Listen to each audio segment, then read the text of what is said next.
Bog svima, dragi svi, dobrodošli u Irena's Cro Cafe. U današnjem videu idemo naučiti 5 zanimljivih stvari o hrvatskom jeziku. Prije nego krenemo, veliko hvala mojim patronima na podršci. Ok, počinjemo s brojem 1. Hrvatski je slavenski jezik i koristi latinicu. Broj 2. Hrvatski jezik je fonetski jezik, što znači da sve čitate upravo kako se i piše. Nema skrivenih pravila. Broj 3.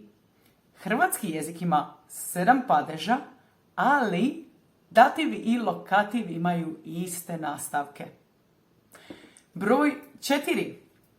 Hrvatski jezik ima 4 prošla vremena, 2 buduća vremena i 1 sadašnje vrijeme. Ali ne brinite. Ako želite govoriti hrvatski, ne morate znati sva ta vremena. I broj 5. Najduža riječ u hrvatskom jeziku ima 31 slovo. Možete vidjeti ovdje, ali je neću niti pokušati izgovoriti.